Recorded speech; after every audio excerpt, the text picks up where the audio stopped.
Salvation army church వ్యవస్థాపకుడు William booth గారు పరిచర్య చేస్తున్న అద్భుతమైన పరిచర్య చేస్తున్న ఆ దినాల్లో ఒక సంపన్నమైనటువంటి కుటుంబంలో ఉన్నటువంటి ఒక వ్యక్తి ఈ విలియం బూత్ గారి దగ్గరకు వచ్చాడు. ఆయన లాయరు, ఒక పేరుగాంచిన ఒక లాయర్. ఆయన ఈ దైవజనుడైనటువంటి విలియం బూత్ గారి దగ్గరకు వచ్చి, అయ్యా, నేను కూడా నీతో పాటు కలిసి దేవుని సేవ చేయాలని ఉంది, నేను కూడా దేవుడి సేవ చేయాలనుకుంటున్నాను అన్నాడంట. సరే, మంచిదయ్యా, నువ్వు ఒక పని ఉంది, ఆ పని చేయమని అడిగాడంట. ఏంటయ్యా అంటే, ఈ బైబిల్ కాలేజీ పిల్లలు ఉన్నారు, ఇంచుమించు 200 మంది బైబిల్ కాలేజీలో తరఫీదు అవుతాకు వచ్చారు. ఆ పిల్లలందరి షూని నువ్వు పాలిష్ చేయమని విలియం బూత్ గారు వచ్చినటువంటి ఆ యవనస్తుడితో చెప్పాడంట. వెంటనే చాలా హృదయంలో చాలా కోపావేశంతో, నేను ఎవరిని అనుకున్నావు, ఈ పట్టణంలో పేరుగాంచిన లాయర్ని, ఒక సంపన్నుడు కుటుంబంలో ఉన్నవాడిని, అలాంటిది నేను ఈ పిల్లల బూట్ షూ పాలిష్ చేయాలా అని హృదయంలో ఆయన చాలా ఉద్రేకుడైపోయి ఉన్నాడు. కానీ బయటికి చెప్పకుండా సేవ చేయాలని ఆశ కలిగి ఉన్నాడు కాబట్టి మౌనంగా ఇంటికి వెళ్ళిపోయి పడుకున్నాడు. ఆ రాత్రి దేవుడు అతనికి ఒక దర్శనం ద్వారా దేవుడు ఆ యవనస్తుడితో మాట్లాడాడు. ఆయన పేరు ఫెడ్రిక్ బూత్ టక్కర్ గారు. అప్పుడు పడుకున్నప్పుడు, టక్కర్, నువ్వు ఆ చిన్నపిల్లల బూట్లు పాలిష్ చేయమంటే చాలా కోపావేశంతో వచ్చావు కదా. నేను సస్యరుడిగా ఉన్నప్పుడు భూలోకంలో బూట్లు షూ పాలిష్ చేయటం కాదు, నా శిష్యుల పాదాలని నేను కడిగాను. ఆ ఉన్నతమైనటువంటి స్థితి నుండి వచ్చి నేను శిష్యుల పాదాలే నేను కడిగాను కదా, అలాంటిది నీవు ఆ షూ పాలిష్ చేయమంటే నీ ముఖం చిన్నబుచ్చుకుని లోపల చాలా కోపావేశుడై ఉన్నావే అని దేవుడు అతనితో మాట్లాడాడట. వెంటనే టక్కర్ గారు, ప్రభువా, నన్ను క్షమించండి, నేను బుద్ధిహీనంగా ప్రవర్తించాను ప్రభువా, నేను నీ కోసం ఏదైనా చేస్తాను ప్రభువా అని పశ్చాత్తాపడి కన్నీటితో ప్రార్థన చేశాడంట ఆ టక్కర్ గారు. ఉదయాన్నే దైవజనుడైనటువంటి ఆ విలియం బూత్ గారి దగ్గరికి వచ్చి, అయ్యా, మీరు చెప్పినట్లుగానే ఆ 200 మంది ఆ విద్యార్థుల షూ పాలిష్ చేస్తానయ్యా. పాలిష్ చేయటం కాదు, ఏ పని చెప్పిన మందిరంలో చేస్తానయ్యా, అవసరమైతే వాళ్ళు కాళ్ళు కడగమన్నా కడుగుతానయ్యా, నేను పరిచర్య చేయటానికి నాకు అవకాశం అని అడిగాడంట. అప్పుడు విలియం బూత్ గారి దగ్గర ఇంచుమించు 2 సంవత్సరాలు ఆ షూ పాలిష్ చేస్తూ దేవుని పరిచర్య చేశాడంట. అతని నమ్మకత్వాన్ని బట్టి విలియం బూత్ గారు ఆ భారతదేశానికి అతన్ని మిషనరీగా పంపించాడంట. ఆయన భారతదేశం అంతటి కూడా తిరిగి దేవుని సువార్తను ప్రకటించి రమారమి ఇంచుమించు 5,000 సంఘాలని ప్రభు కొరకు ఆయన స్థాపించాడంట. దేవుని స్తోత్రం కలుగును. అంత గొప్ప పరిచర్య ఆ టక్కర్ గారు చేశారంట. ప్రియమైన దేవుని బిడ్డలారా, మన ప్రభు అయిన యేసుక్రీస్తే ఆయన ఆకాశముందున్న దేవుడయండి, సమీపించరాని తేజస్సులో అత్యున్నత సింహాసనమందు ఆసీనుడైన దేవుడే తన్ను తాను తగ్గించుకొని ఆ పరమని వీడి ఆయన భూలోకానికి వచ్చి మన కోసం తను తాను రిక్తునిగా చేసుకుని ఆయన శిష్యుల పాదములని కడిగి మన కోసం ప్రాణం పెట్టిన దేవుని కోసం ఈరోజు నీవు మన కోసం ప్రాణం పెట్టిన ఆ దేవుని కోసం నీవు ఏం చేస్తూ ఉన్నావు?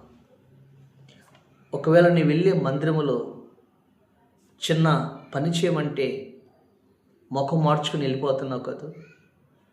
నీ దైవజనుడు అమ్మా ఇదిగో ఆ మందిరం తొడవమంటే ఈరోజున చాలా ప్రెస్టేజియస్గా నువ్వు వెళ్ళిపోతున్నావు కదా.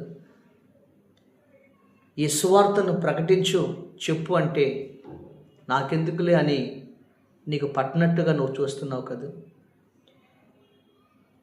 ఈరోజు నీ సేవకుడు దైవజనుడు సేవ పరిచర్లు ఏదన్నా చేయమంటే ఈ రోజున చాలా హెచ్చించుకుంటున్నావు కదా. కానీ ఈ భక్తుడు అన్నాడు, నా దేవుడు నాకు ఇచ్చిన ఈ మహాభాగ్యం, ఇంత గొప్ప భాగ్యాన్ని నా ప్రభు నాకు ఇచ్చాడని ఆ టక్కరి గారు నేల మట్టుకు తగ్గించుకొని ఆయన 2 సంవత్సరాల బూత్గా దగ్గర పరిచర్య చేస్తే భారతదేశంలో 5,000 సంఘాలు కట్టడానికి ఆ దేవుడు అంత అభిషేకించి అతను వాడుకున్నాడు. ప్రేమన దైవజనాంగమా, ఈరోజు నీవు కూడా దేవుని సన్నిధిలో నేల మట్టుకు తగ్గించుకుంటే ఆకాశం అంత ఎత్తు దేవుని నెచ్చేస్తాడు. ఆ దేవుని కొరకు ఒక ప్రయోజనకరమైన పాత్రగా నీవు వాడబడాలని దేవుడు కోరుకుంటూ ఉన్నాడు. ఆ దేవుడు చిత్తం చేయటానికే దేవుడిని రక్షించుకున్నాడు అని నువ్వెందుకు ఆలోచించకూడదు? బైబిల్ గ్రంథంలో ఏదో చెప్పబడింది. మత్తయి సువార్త 23వ అధ్యాయము 12వ వచనం చూసినట్లయితే, తన్ను తాను హెచ్చించుకున్నవాడు తగ్గించబడను, తన్ను తాను తగ్గించుకున్నవాడు హెచ్చించబడను అని దేవుని వాక్యం సెలవిస్తుంది. ఎవరైతే తన్ను తాను తగ్గించుకొని దేవుడి సన్నిధానంలో పశ్చాత్తాప హృదయం కలిగి దయగలిగిన హృదయం కలిగి దేవుని సన్నిధిలో ప్రార్థిస్తారు, దేవుని ప్రాంగణములో పరిచర్య చేస్తారు, ఏ పని అప్పగించినా నమ్మకంగా చేస్తారు, ఒక రోజున అదే పరిస్థితిలో నిన్ను దేవుడు హెచ్చిస్తాడు. దేవునికి స్తోత్రం కలుగునుగా. షిలోహు మందిరములో ఒక సంపన్న కుటుంబం ఉంది, పేరు హన్నా. చాలా ధనము కలిగిన వారు. వాళ్ళు ప్రతి ఏటా బలులు అర్పించేవారు.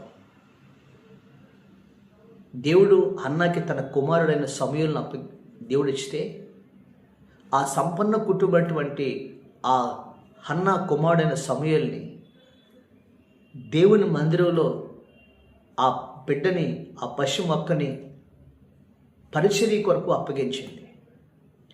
దైవజనుడైన ఏలీ దగ్గర పరిచర్య చేసేవాడు ఆయన.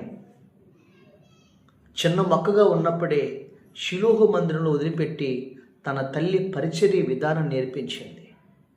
మీకు తెలుసా, ఆ చిన్నవాడితో ఆకాశమందున్న దేవుడు ఆ చిన్నవాడైన బాలుడైన సమూయేలుతో దేవుడు ముచ్చటించి మాట్లాడాడు. ఆయన మందిరం పరిచర్య చేస్తూ, ఆ దైవజనుడి దగ్గర ఆయన పరిచర్య చేస్తూ, ఆ లేత మొక్కగా దేవుళ్ళు వెదుగుతున్న ఆ సమూయేలును చూసి ఆ పరమందున్న దేవుడే సమూయేలుతో మాట్లాడటానికి ఇష్టపడ్డాడు. సమూయేలుతో మాట్లాడాడు. అదే సమూయేలుని అదే మందిరములో ఏం చేశాడు తెలుసండి? దాను మొదలుకొని బేర్షెబ వరకు రాజులను అభిషేకించే ప్రవక్తగా సమూయేలుని దేవుడు హెచ్చించాడు. దేవునికి స్తోత్రం కలుగునుగా. ఈరోజు నీ జీవితంలో కూడా నేను సంపన్నుడని, నేను ఫలానా అని మనం హెచ్చించుకుంటే మన జీవితాల్లో మనం తగ్గించబడతాం. జ్ఞాపకం చేసుకోవాలి, మన జీవితాల్లో ఈరోజు ఎంత గొప్ప భాగ్యాన్ని ఆ దేవుడు మనకు అనుగ్రహించాడు. హల్లెలూయా. జ్ఞాపకం చేసుకుందాం. రెండవదిగా దావీదు ఒక మాట అంటున్నాడు. చూడండి, కీర్తన గ్రంథం 18వ అధ్యాయము 48వ వచనం. అయ్యా, నా శత్రువుల చేతుల నుండి నన్ను విడిపించి నా మీదకి లేచువారి కంటే ఎత్తుగా నీవు నన్ను హెచ్చించితివి అంటాడు దావీదు. నా శత్రువుల చేతుల నుండి నన్ను విడిపించితివి, నా మీదకి లేచువారి కంటే ఎత్తుగా నన్ను హెచ్చించితివి అంటాడు. ఎవరండి? దావీదు. దావీదు ఏం చేశాడు? దావీదు శత్రువులు ఎవరు? దావీదును తరుగుతున్నటువంటి శత్రువులు సౌలు. ఆ సౌలు దావీదుని తరుముతూ, దావీదు మీదకి లేస్తూ దావీదుని మనం చంపాలనే ప్రయత్నం చేశాడు. కానీ దావీదు మాత్రం సౌలు దగ్గర పరిచర్య చేయవాడాయను అని రాయబడింది. ఆయుధాలు మోసాడు. నువ్వు వెళ్ళి ఆ ఫిలిష్తీయులని ఆ ముందోళ్ళు తీసుకురామంటే వాళ్ళతో యుద్ధం చేసి చంపి తీసుకుని వచ్చాడు. సహస్రాధిపతిగా ఉన్నాడు. గొర్రెలు మేపాడు. దావీదు సౌలు దగ్గర 13 సంవత్సరాలు ఆయన తరవబడుతున్నాడు. కొన్ని సంవత్సరాలు పరిచర్య చేసేవాడయ్యాడు. తండ్రి దగ్గర గొర్రెలు మేపాడు. అంతగా ఉన్న దావీదుని దేవుడు ఎంతగా హెచ్చించాడో తెలుసా? అదే దేశానికి, అదే రాజ్యానికి ఒక మహారాజుగా దావీదుని హెచ్చించాడు. దేవునికి స్తోత్రం కలుగునుగాక. దావీదు అంటాడు, సమూయేలు రాసిన 2వ గ్రంథం మనం చూసినట్లయితే 7వ అధ్యాయం 18వ వచనం చెప్తాడు. అయ్యా, నన్ను ఎంతగా హెచ్చించుటకు నేను ఏ పాటి వాడనయ్యా, నా కుటుంబం ఏ పాటిది అంటాడు. ఈరోజు దావీదు తన వారందరికంటే నేల మట్టుకు తగ్గించుకొని దేవుడి దగ్గర పరిచర్య చేయబడయ్యాడు. దేవుడికి ఇష్టడుగా బ్రతికాడు. అందరిలో అతన్ని తొక్కిపడేస్తే ఆయన ఉన్నత స్థితికి వెళ్ళటానికి కారణం ఏంటంటే దావీదు సౌలు దగ్గర పరిచర్య చేయబడాయను అని రాయబడింది. అంతగా హెచ్చించబడ్డాడు. మన జీవితాల్లో కూడా నన్ను ఎంతగా హెచ్చించుటకు నేను ఎంతటి వాడినైనా తను తాను తగ్గించుకుంటే దావీదును అంతగా హెచ్చించాడు. ఇశ్రాయేల్ రాజ్యానికి రాజుగా చేశాడు. ఈరోజు దావీదు సంతతిని దీవించాడు. నీ జీవితంలో కూడా ప్రియులారా జ్ఞాపకం చేసుకో. ఒకటి, సంపన్నుడి జీవితం అయినా ప్రభు దృష్టిలో మనం నేలమట్టుకు తగ్గించే అనుభవంలోకి మనం ఉంటే ఆ దేవుడు నిన్ను ఆశీర్వదిస్తాడు. 2, ఏ పరిస్థితుల్లో ఉన్నా నీ జీవితంలో దావీదులాగా దేవుడికి ఇష్టడుగా బతుకుతూ ఆయుధాలు మోసాడు అనగా దేవుని సువార్తను ప్రకటిస్తూ మనం కూడా దేవుని మందిరంలో పరిచర్య చేస్తూ ఆ దేవుడి కోసం బ్రతికితే అక్కడే దావీదుని రాజుగా చేశాడు. అక్కడే సమూయేలుని ఒక ప్రవక్తగా దీవించాడు. నిన్ను కూడా దీవించాలని ఈరోజు ఈ వాక్యం ద్వారా నీతో మాట్లాడుతున్నాడు. దేవునికి స్తోత్రం కలుగునుగాక.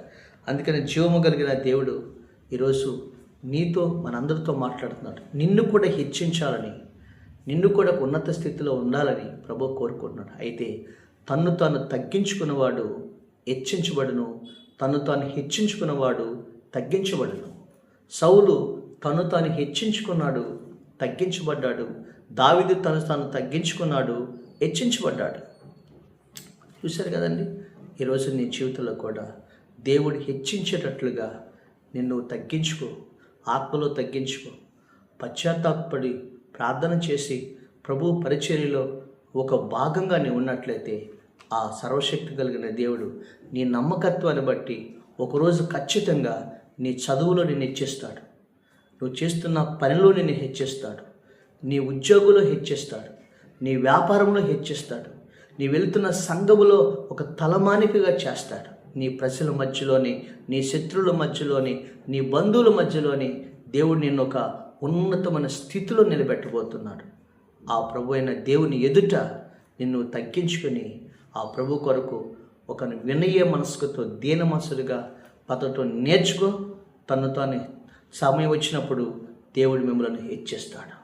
దేవుని స్తోత్రం. పరిశుద్ధుడైన మా తండ్రి, ఈరోజు నీ వాక్యం ద్వారా నీ బిడ్డలతో మాట్లాడేందుకు స్తోత్రాలు చెల్లిస్తున్నాం. నాయన ఇదిగో టక్కరి గారు తాను ఎంతగా తగ్గించుకుని నేలమట్టుకు తగ్గించుకొని ఆ దైవజనుడి దగ్గర పరిచర్య చేస్తే అతన్ని భారతదేశాన్ని పంపించి 5,000 సంఘాలు కట్టేవాడిగా దీవించావు కదా. ఈ రోజున ప్రభా, ఈ వాక్యం విన్నటువంటి సేవకులు కావచ్చు, సంఘ బిడ్డలు కావచ్చు ప్రభా, ప్రతి ఒక్కరు కూడా నమ్మకంగా దైవజనుడి దగ్గర, మందిరం దగ్గర, దేవుని దగ్గర తగ్గించుకునే కృపను అందరికి అనుగ్రహించమని, వాళ్ళు దీవించమని, హెచ్చించమని యేసు నామమున అడుగుచున్నాము తండ్రి.